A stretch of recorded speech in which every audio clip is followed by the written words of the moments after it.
नमस्ते। हमेशा खुश रहो बिटियाओं।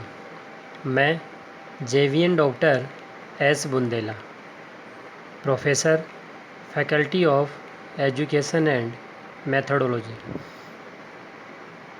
सेशन जो आज का है वो चीफ सेक्रेटरी फर्स्ट, मुख्य सचिव पार्ट फर्स्ट, भाग प्रथम, ज्योति विद्यापीठ विमेंस यूनिवर्सिटी जयपुर राजस्थान से। लर्नर्स, हम एक राज्य का सबसे प्रमुख जो प्रशासनिक अधिकारी है जिसका नाम मुख्य सचिव, चीफ सेक्रेटरी, सीएस जिसको बोलते हैं, हम आज उस पर बात कर रहे हैं। ये राज्य का सबसे बड़ा अधिकारी होता है, शिखर पर होता है, जो कि मुख्यमंत्री के निकटतम माना जाता है। देखिए, सबसे पहले हम बात करते हैं इंट्रोडक्शन को लेकर, प्रस्तावना को लेकर। राज्य प्रशासन में लोक सेवकों में अगर प्रशासनिक दृष्टि से देखें तो सर्वोच्च पद मुख्य सचिव का ही होता है। इस पद पर कार्य करने वाले व्यक्ति को कर्मठ, दूरदर्शी, अनुभवी होना बहुत ज़रूरी है। यह मुख्यमंत्री का प्रमुख प्रशासनिक अधिकारी होता है। मुख्य सचिव राज्य प्रशासन का किंग पिन माना जाता है कि बहुत बार, कई बार कॉम्पिटिटिव एग्ज़ाम में आता रहता है कि राज्य प्रशासन का किंग पिन किसे कहा जाता है, तो वो कौन है? मुख्य सचिव। राज्यों में मुख्य सचिव का पद केंद्रीय मंत्रालय के सचिव के समान होता है। 1 नवंबर 1956 से पहले राजस्थान बी श्रेणी का राज्य माना जाता था, इसलिए केंद्र सरकार के द्वारा ही मुख्य सचिव की नियुक्ति की जाती थी। राजस्थान में 1958 में 1958 में पहली बार राज्य सरकार ने वरिष्ठ भारतीय प्रशासन सेवा के अधिकारी को मुख्य सचिव बनाया। तो राजस्थान में 1958 से मुख्य सचिव को लगाए जाने की परंपरा विकसित हुई। ठीक है, अब हम बात करते हैं नियुक्ति को लेकर, सिलेक्शन को लेकर। वरिष्ठ भारतीय प्रशासन सेवा का वो अधिकारी होना चाहिए। सबसे पहली बात तो नियुक्ति की जाने के लिए एक ही कंडीशन ज़रूरी है। दूसरा, असाधारण प्रशासनिक प्रतिभा और व्यक्तित्व वाला वो व्यक्ति होना चाहिए। तीसरा, मुख्यमंत्री का निकटवर्ती और विश्वास पात्र वो होना चाहिए। तो कहीं न कहीं ये जो 3 मेन बातें हैं वो होनी ही चाहिए। और जितने भी जो भी प्रशासनिक विभाग होते हैं मैक्सिमम, उनका उसे प्रशासनिक अनुभव होना चाहिए। अब देखिए, बात करते हैं कार्यकाल को लेकर, टेन्योर को लेकर। कार्यकाल निश्चित इसका नहीं होता है, क्योंकि कई बार मुख्यमंत्री इसके कार्यकाल को बढ़वा देते हैं। मान लीजिए कोई अच्छा प्रशासनिक अधिकारी है, अनुभवी है, उसके अकॉर्डिंग काम करता है, सीएम के अकॉर्डिंग, तो सीएम क्या करते हैं, कई बार उसे एक्सटेंशन दिलवा देते हैं, उसका कार्यकाल बढ़वा देते हैं। राजस्थान में प्रथम मुख्य सचिव के राधाकृष्णन थे, जिनका कार्यकाल 13 अप्रैल 1949 से 2 मई 1950 तक का था, 1950 तक का था। चलिए, अब हम बात करते हैं मुख्य सचिव के कार्यों, फंक्शंस ऑफ चीफ सेक्रेटरी। मुख्य सचिव के कार्य हम कुछ बिंदु के आधार पर देख सकते हैं। इसमें सबसे पहला, मुख्यमंत्री को वो परामर्श देता है। जितने भी नीतिगत मामले हैं, जितने भी प्रमुख मामले हैं, उन सभी में परामर्श देने का काम मुख्यमंत्री को मुख्य सचिव ही करता है।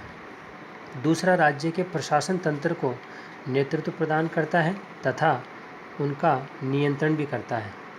तीसरा, राज्य की प्रमुख नीतियों तथा कार्यक्रमों का निर्माण तथा क्रियान्वयन संबंधित कार्य भी करता है।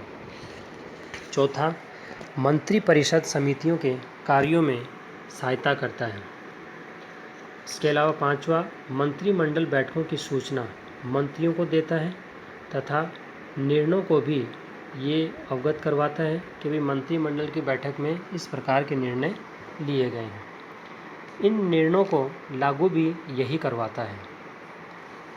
इसके बाद बात करते हैं अगले कार्य की। केंद्र राज्य तथा अंतर्राज्यीय संपर्कों में व्यवहार तथा समन्वय करता है। तो केंद्र बहुत सारी नीति कार्यक्रमों से जुड़ा रहता है राज्य से, तो राज्य और केंद्र दोनों के साथ तालमेल बनाए रखने का काम भी, समन्वय रखने का काम भी मुख्य सचिव ही करता है। इसके अलावा अगला है राज्यपाल तथा मुख्यमंत्री के मामलों को देखता है। राज्यपाल के जितने भी जो भी अपॉइंटमेंट को लेकर या उनके ट्रांसफ़र को लेकर या उनके द्वारा जो आदेश आते हैं उनको लेकर मुख्यमंत्री तक देना और मुख्यमंत्री से राज्यपाल तक पहुंचाना, ये सभी जिम्मेदारी उनकी होती है। इसके बाद में अगला कार्य है उच्च स्तरीय सभा, संगोष्ठियों आदि से संबंधित बातों को भी यही देखते हैं। इसके अलावा अगला है राज्य प्रशासन से संबंधित विधि तथा नियम भी बनवाते हैं। इसके अलावा मुख्य सचिव का अगला कार्य है संसद तथा राज्य विधानसभा में मुख्यमंत्री तथा मंत्रियों से संबंधित प्रश्नों के संदर्भ में सूचनाओं की व्यवस्था करते हैं। कौन से प्रश्न कैसे पूछे जाने हैं उन सबको तैयार करवाता है और उनसे संबंधित उत्तर जो है वही तैयार करवाता है। इसके अलावा अगला कार्य है राज्य कर्मचारियों के कार्मिक मामले देखते हैं। जितने जो भी पर्सनल से संबंधित, कार्मिक से संबंधित, मान लीजिए कर्मचारियों के भर्ती को लेकर, प्रशिक्षण को लेकर, अनुशासनात्मक कार्रवाई को लेकर, ठीक है, तो जितने भी जो भी मैटर होते हैं आपके, प्रमोशन, ट्रांसफ़र, ठीक है, डिसिप्लिनरी एक्शन, वो सभी काम सीएस के द्वारा ही देखा जाता है। इसके अलावा अगला कार्य है केंद्र और अन्य राज्य तथा अभिकरणों में समन्वय स्थापित करता है। तो इन सभी में कहीं न कहीं कोऑर्डिनेशन की बात, सामंजस्य की बात मुख्य सचिव के द्वारा ही देखा जाता है। अगला कार्य राज्य के विभागों को नियंत्रित और मार्गदर्शन प्रदान करना है। किसी विभाग को अगर कहीं कोई दिक्कत है उनको मार्गदर्शन देना, अगर वो ढंग से काम नहीं करते हैं तो उनको नियंत्रित करना, ये सभी काम मुख्य सचिव के होते हैं। इसके अलावा अगला जो कार्य है महत्वपूर्ण व्यक्तियों के दौरों को देखना। देखिए कई बार क्या होता है कि महत्वपूर्ण काम को लेकर वो राज्यों में महत्वपूर्ण व्यक्ति आते हैं। मान लीजिए केंद्र का कोई मंत्री है, केंद्र का कोई बड़ा अधिकारी है प्रशासनिक, तो उन सब के दौरों की व्यवस्था भी यही करते हैं, उन सब का स्वागत भी यही करते हैं। इसके अलावा सांस्कृतिक आदान प्रदान, कला संस्कृति तथा पुरस्कार इत्यादि संबंधित व्यवस्थाएं भी इन्हीं के द्वारा देखी जाती हैं। दूसरे राज्यों के साथ सांस्कृतिक आदान प्रदान, कला संस्कृति और पुरस्कार को लेकर जो भी व्यवस्थाएं होती हैं वो मुख्य सचिव के द्वारा ही की जाती हैं, उनके मार्गदर्शन में होती है। इसके अलावा अगला है प्रशासन में नवाचार, न्यू ट्रेंड्स और सुधार संबंधी कार्य भी मुख्य सचिव के द्वारा ही देखा जाता है, उनसे संबंधित यही पूरी व्यवस्था करते हैं। ये सेशन डिजिटल वर्जन 2.0 ज्योति विद्यापीठ महिला विश्वविद्यालय जयपुर द्वारा तैयार किया गया है। मैं ये आशा करता हूँ कि आप मेरे डिजिटल सेशन से खुश हुए होंगे। अगर आपकी कोई क्वेरी है तो कमेंट बॉक्स में ज़रूर लिखें, मैं इसे हल करने की कोशिश करूँगा। धन्यवाद।